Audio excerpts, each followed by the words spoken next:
We're back with Merrick versus Sam. Let's check this out. Okay, so we're in the C bracket. Sam versus Merrick here. We're going to find out who the winner is right now.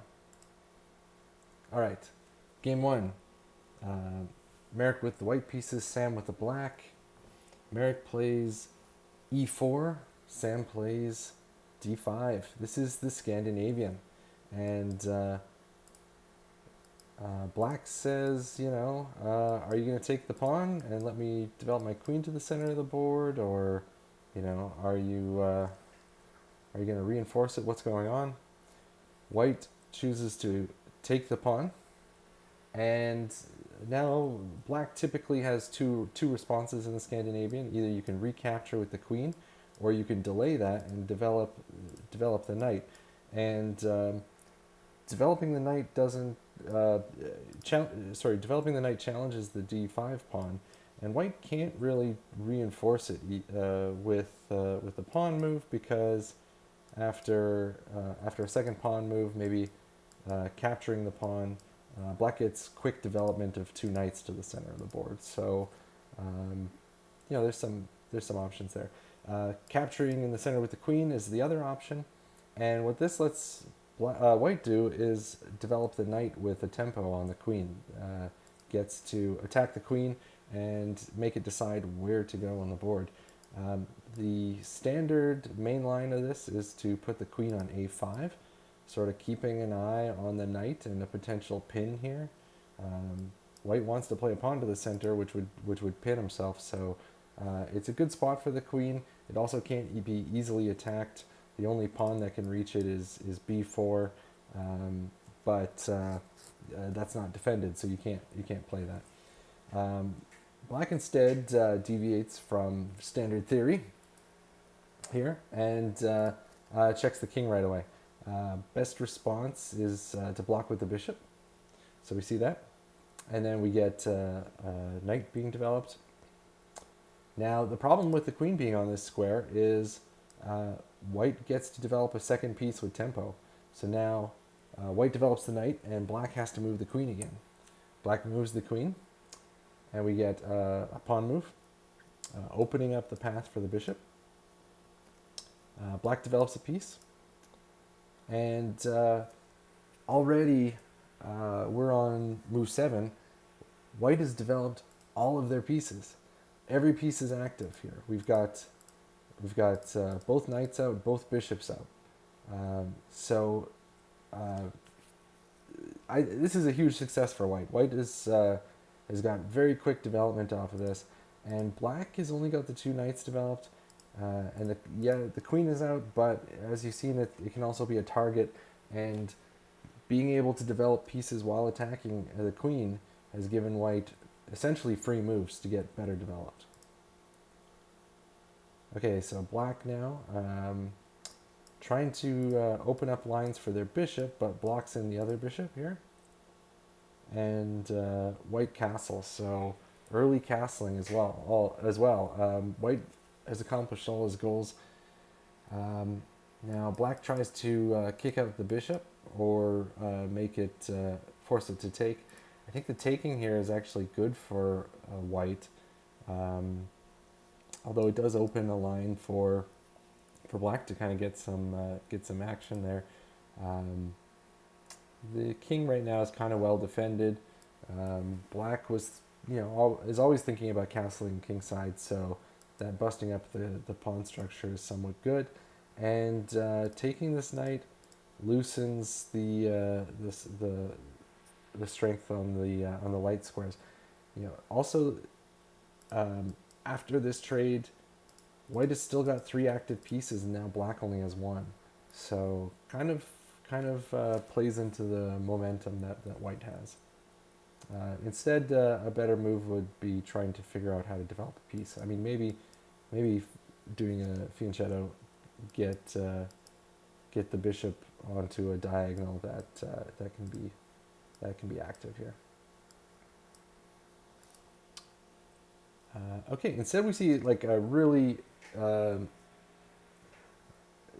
aggressive idea here. Merrick is on the attack. And what an attack. Okay, so um, there's a principle here of threat levels. The bishop's under attack, but you're counterattacking and attacking a queen. So the queen's more important than the bishop. You have to save the queen. So queen moves. Can't take the bishop at the same time. And now we move the bishop out of danger. And you can see the threat arrows highlighting up here are showing you that white is threatening to take this pawn. It's double attacked. Only the queen defends the square. And the problem is the knight can take with a fork on the king and the rook, and the queen doesn't want to capture it because then the bishop's going to take back, and you lost the queen for a knight. It's a bad trade, obviously. So this is a really tough threat here. Black's best idea is to just bring the bishop out to cut off the diagonal, counterattack this bishop, cut off the diagonal that supports c7 square. Unfortunately, Sam kind of misses the idea, and Merrick gets it in. So check, wins the rook early on. This is a huge lead. Huge lead for Merrick here.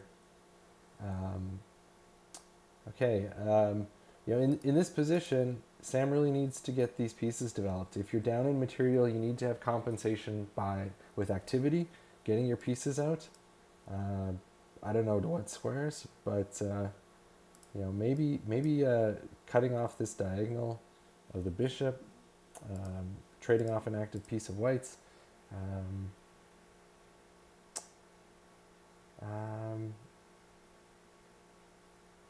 You need to do something here. The king's stuck in the middle. This bishop's got nowhere to develop to. This one kind of doesn't have good squares to go to. So trading it off might be the best idea. You can't even castle anymore because the king's already moved. So you've lost your castling rights. Black's in a lot of trouble here already. Strikes back at the bishop. Bishop just moves up, allowing Black to capture if he wants. He does. And after take, queen needs to move. Queen has to stay on this back right on these three squares here.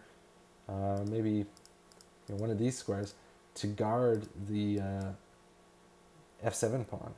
If you don't, there's another fork coming where the knight comes in and forks on the other side of the board. So you have to guard it. And then white just comes in with the attack. The king's stuck in the middle, kind of open. It's time to bring more pieces. Black maybe worried about the fork, moves the rook. Possibly just trying to get more activity with pushing pawns of his own. But white's got kind of an unstoppable momentum here. Pushing more pawns. I also there's an idea of forking the king and queen here. It doesn't work right now because this pawn guards it, but if you can find a way to get rid of this pawn, then maybe it'll work. And maybe that's what one of the ideas of the c5 pawn is coming to chase this pawn away and distract him. Queen moves out of the fork. So now that tactic's not there. And we have more pawns coming. It's starting to look very ominous with these pawns marching towards their king, which has nowhere to go. Black tries an idea to hold back the rising tides here. White's actually got a really interesting idea here where you can capture this b5 pawn en passant, and then use the support of that pawn to bring the knight back into the game. White doesn't do that. Instead, doesn't see the problem with... maybe there's no problem. But doesn't see the problem with these two pawns. Says, I'm just going to push these guys anyway. Moves the bishop to support that diagonal. Diagonal of the light squares, on which I can't draw arrows. There we go. And yeah, black continuing to try to block the advance of these pawns. White captures the knight for the bishop and pushes the pawn forward anyway. This pawn's defended by the knight, so you can't capture it. And it's starting to look pretty scary. Anytime an opponent's pawn gets to this side of the board, you need to start to panic. You need to have a solid plan on how to take it down.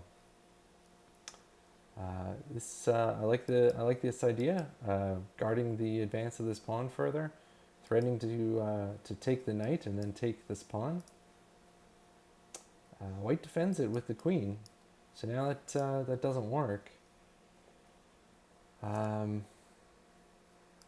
Black moving the queen to add another defender for this advancing pawn, but there's a problem with this, in that you can advance the pawn anyway, and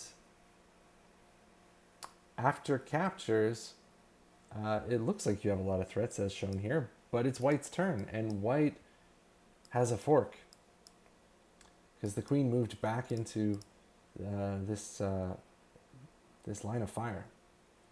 And Merrick sees it right away, snapping that up, capturing the queen for the knight, and even has a bonus bishop at the end of this. And yeah, this game is going down fast, and it's going to white. White's best move here is putting the queen in the corner, attacking the rook, and just preventing the king from escaping into the corner. A move like trying to attack the queen with the rook doesn't actually work, because the knight comes in with check, and the king can't get out of check and defend the rook at the same time. So after the king moves, the queen's going to gobble up the rook. For example, like this doesn't work because of the check. King has to move away. You lose the rook. You get a piece for it, but white's rooks are coming in, and it's going to be game over. So instead we saw the immediate check, which still works here, and then probably just queen here is the best move. Yeah, and we see that. And yeah, actually already we have a bit of a problem here. If you look at the free squares around the king, there's only 2, and so this is beautiful. Merrick closes the box around the king, and at this point, the king has no free spaces that he can go to, and this is not good. Sam tries one last attempt to attack the queen, but it's not even a threat. You don't have to do anything. All you have to do is shut the lid on the box. Checkmate. Beautiful checkmate. Amazing game. Very, very convincingly done and well played. If I didn't know better, I would have... I don't know. I'd be scared to go up against Merrick at this point. All right, let's go on to game 2. Sam, with the white pieces now, needs to make a comeback, and needs to... Right, let me switch this up. Okay. Needs to get a win. So we see queen pawn game. 4 knights come out, and kind of an aggressive move, just jumping right into the center here. Already this knight has moved twice now, and black could do a repeat of last game where he just ignores the moves of white here a little bit and just focuses on development. That the lead in development worked so well last time, partially thanks to the exposed queen, but even a move like e6 here um, kind of making room to develop the bishop, and it's good here. You're you're not really afraid of white taking on c6 here if you play some other move, because that'll mean that white has moved the knight 3 times, and you get, you've moved each piece once. You get to do other active development. At the end of that, you're going to have 2 pieces developed. White's going to have 1. Um, that's some compensation for potentially pawns on the same file. Plus, your bishop gets out easily that way. Your rook's got an open file. You're not really afraid of this capture. Black instead captures it back, and at this point, this is already crazy sharp here. There's a lot going on. Black can ignore the threat on the knight and just advance his own pawn, threatening the other knight.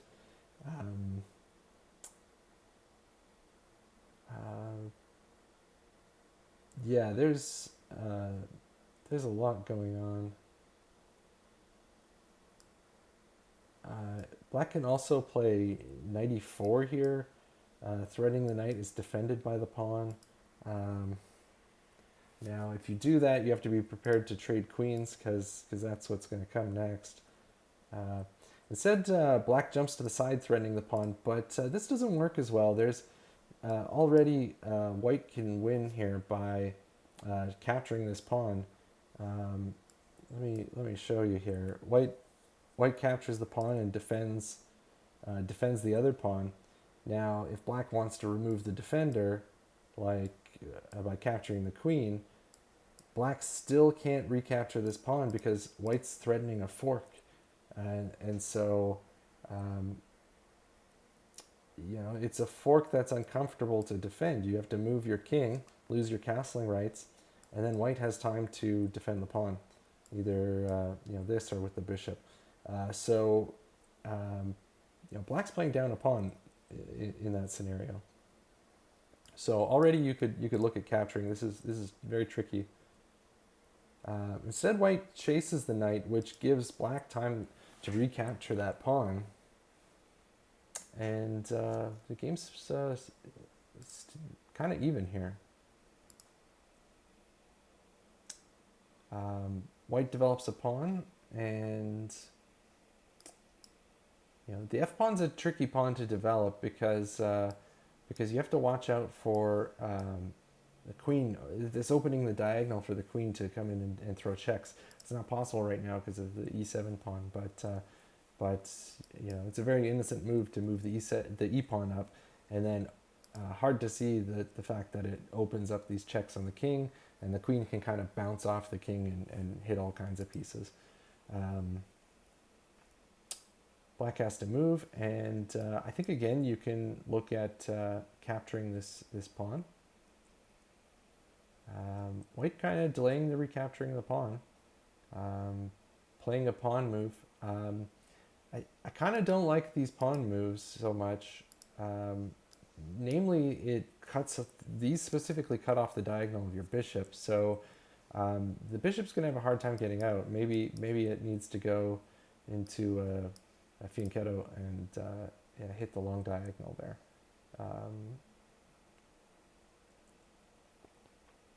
Black develops a piece. White develops a piece, can still capture the d-pawn. Attacking the bishop, trying to make it decide where to go, and decides to capture, recaptures. And black's taken a small concession in their pawn structure, but it's actually not bad. This is a strong position for black. They're going to develop their last pawn, get their bishop out, and they're not going to have any problems. Black's got an advantage from having 2 bishops, and white's bishop can't easily get out. This this square is defended well. Yeah, black probably needs to head this way, or sorry, white needs to head this way to get the bishop developed at this point. Okay, we see a queen move. You know, possibly keeping an eye on this square to keep the bishop from coming out. We see a developing move, and there is a pawn hanging on c2 now that black could capture. I do like this square for white. White's noticed that there's a weak pawn in the structure. The c6 pawn can't be defended by another pawn, needs to be defended by pieces, and it's also a pin on the king. And this is going to be uncomfortable for black here. And so we see the queen coming up to guard the c6 pawn. We see the bishop trying to get out here. And now black is going to try and make use of that long diagonal. Notice which, with all your pawns on light squares here, notice which bishop is the good bishop and which bishop is the bad bishop. The good bishop is the one that can move between the pawns. The bad bishop is the bishop that is on the same color as all the pawns. And so this one's not as valuable. And yeah, there's even ideas that you could potentially trap the bishop. Already the bishop doesn't have a lot of squares to go to. c2 is guarded now. You can't go to d3, so that really leaves one square, e4, but it's not a great square. This is a really nice choice. White castle's queenside, bringing the rook in line with the queen, and you could see some scenarios where this pawn is encouraged to vacate, and you have an attack going on the queen. Black continuing with the plan to get the bishop onto the diagonal. And white does attack the bishop. And already here, it looks like the bishop is counterattacking this rook, but you've already got a killer attack here. For example, white can just take the bishop with the knight, and if black tries to recapture it, you've got some devastating attacks here. For example, bishop c3, the queen is under attack, the bishop is under attack, this pawn is under attack. The only idea black really has is to play queen f8, I think, to come back and guard the bishop. But that loses the defender of c6, and this check comes quite painfully. And king e7, the only move, and queen d7 is checkmate. Black can't escape because of the bishop guarding the diagonal here. So this is just so tough. Option 2 is the bishop can move to b4, and it's a double attack on the queen. But worse, like, look at which squares the queen has to escape to. It can't go to anywhere on the file because the rook covers it, and it can't go to anywhere on the diagonal because the bishop covers it. The only square left is covered by a pawn. It means the queen's trapped. So yeah, at this point, the queen has to trade itself for either the bishop or the rook, and you just trapped the opponent's queen. It's quite impressive. Okay, neither of those happened though. White didn't take the bishop, instead moved the rook, and bit of a missed opportunity there, as that would have given you the game. Black reinforcing the bishop now, and some of the tactics are gone, because if you capture the bishop now the f-pawn can recapture, and that doesn't open up the file for the queen. White's moving a pawn, which I don't know what that is planning. Seems like just a waiting move to get time to think and figure out what black is going to do in this position. Black advances a pawn, which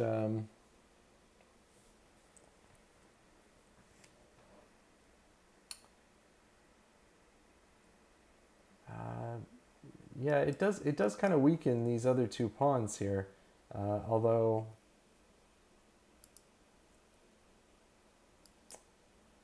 Yeah, white might want to consider taking this. You know, it ends up kind of forcing the rook to move, but and white does take it, so we get to see what happens there. So rook has to find a new home. This seems like a good choice. This could open up here. Okay, and black advances a pawn. But this kind of encourages the knight to capture on e4 here, which would force the pawn to recapture, giving white the open file. White would love the open file, so capturing here is by far the best response, and we see that. And now this is a victory for white here. White has got the open file. White's got the advantage here. And we see, okay, so white comes in and attacks the queen. Sort of a one-hit idea, though. The queen is just going to move. A really strong idea here is hard to see is bishop c3. And you see between the bishop, the pawn, the rook, this piece is attacked 4 times, and it's only defended twice. Black can't keep it defended by bringing another piece. This pawn can't move because it's pinned. The rook can come, but that doesn't add enough defense to it. For example, rook d8, bishop takes, rook takes, and the queen's got real problems here. You need to move off the file here. There's just no good place to put the queen. You know, you'd like to put it here to guard all these pieces, but this is covered by the rook. If you try something like queen e7 here, you just run into all kinds of problems. The queen can take the c pawn now because it lost its defender, and yeah, white's coming in with a vengeance. Notice the king has no free squares, and that always spells trouble. Your best option, I guess, is block with the rook, and then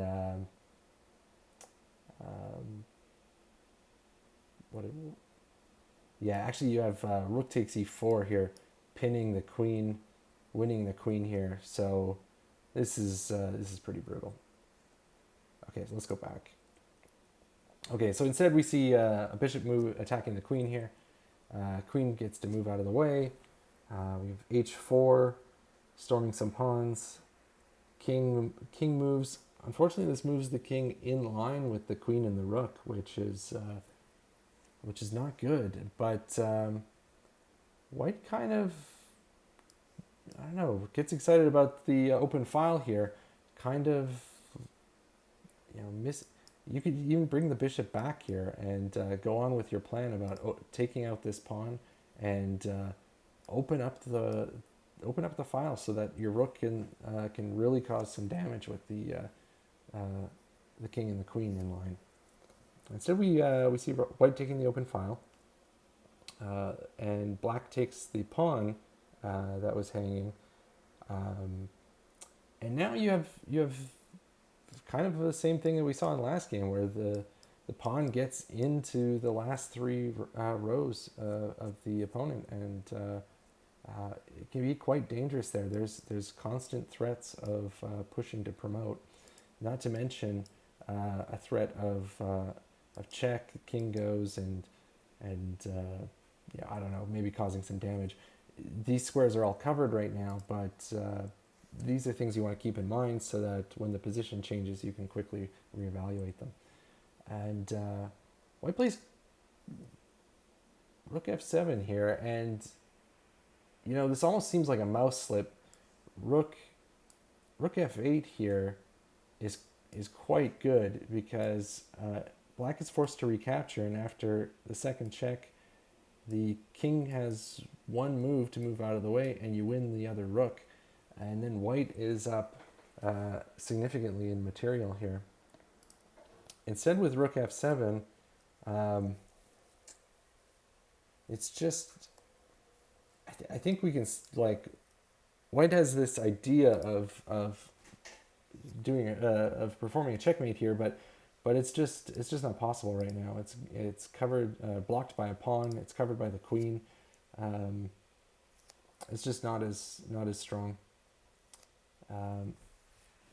This sort of walks into white's plans, opening up the square to provide mate here. I mean, you can even just take the pawn because the queen can't recapture without giving up control of the d7 square and allowing mate. So this is a free pawn here. Bishop instead moves to the other diagonal. Not really threatening to capture because this is guarded by the bishop. And rook comes in to add a defender to this pawn just in case. But now this check still works here. I think there's even, rook takes h7, which looks good. If the pawn recaptures, the other rook comes in, and king has only one move, and then the queen comes in behind. This looks pretty good. Unfortunately, we don't see that. I think white missed that the queen still guards this square, or miscalculated the capture. Not sure what happened there, but after capture, white doesn't have enough compensation for that. Comes in with another check, but now it's not clear where to go from here. White has to retreat, and now black is on the attack with threatening to queen here. Still guarded by two pieces. Luckily, king can probably come in and threaten to capture this. Bishop was hanging, so we take the bishop, but you can't queen because it's guarded by the white's bishop. So white's holding on here, but even still, the pawn material isn't quite balanced. Black has an extra passed pawn here. Black's got two rooks. White's got a rook and a bishop. So black's still winning here. Black's plan is really just to get the rook behind the passed pawn, get the king out of the way, and push that passed pawn all the way to the end. Okay, we get the pawn move. This is good by white, trying to capture that passed pawn before it causes trouble. Yeah, and the problem now is players are really low on time. Merrick's got 40 seconds, Sam's got 11 seconds on the clock, and he drops a piece, but Merrick doesn't pick up on it. Instead advances a pawn. Sam corrects the mistake, throws a check in, king moves. We have another pawn move, preventing the king from coming into the position. Pawn takes, we throw in a check. This allows the king to threaten the rook. Now king needs to come up to guard it. Okay, rook falls back. Actually, last move here is king d4. In this position, Sam ran out of time. He's only got 4 seconds left on the clock to find the best move. He either needed to move the king up or move the rook back, but just ran out of time.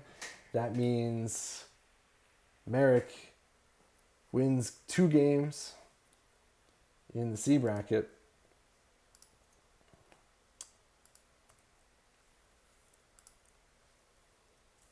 and is going to be moving on to the finals. Congratulations.